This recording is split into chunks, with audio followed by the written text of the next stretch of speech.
74ാമത്തെ വയസ്സിൽ 3 ലോക ചാമ്പ്യൻ പട്ടം കരസ്ഥമാക്കി. 64-ലായിരുന്നു ആദ്യത്തെ ലോക ചാമ്പ്യൻ പട്ടം.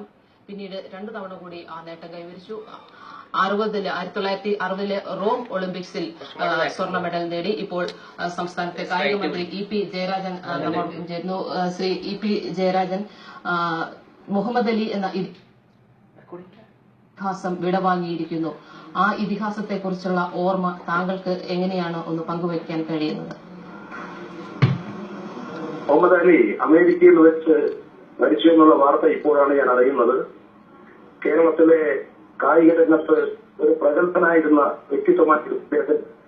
കായിക രംഗത്ത് അദ്ദേഹം ഗോൾഡ് മെഡൽ നേടി നമ്മുടെ കേരളത്തിന്റെ പ്രശസ്തി വാനോളം ഉയർത്താൻ, ലോകരാഷ്ട്രങ്ങളിലേക്ക് ഉയർത്തിക്കൊണ്ടുവരാൻ അദ്ദേഹത്തിന് സാധിച്ചിട്ടുണ്ട്.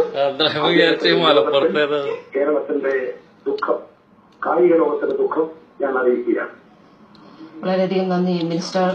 മുഹമ്മദ് അലി വിടവാങ്ങിയിരിക്കുന്നു. ബോക്സിംഗ് റിംഗിൽ ഇതിഹാസം. റിംഗിന് കേട്ടില്ലേ, മലപ്പുറത്ത് ഏതാ ദ്രമം മരിച്ചിരുന്നു മൂപ്പര് വിചാരിച്ച്.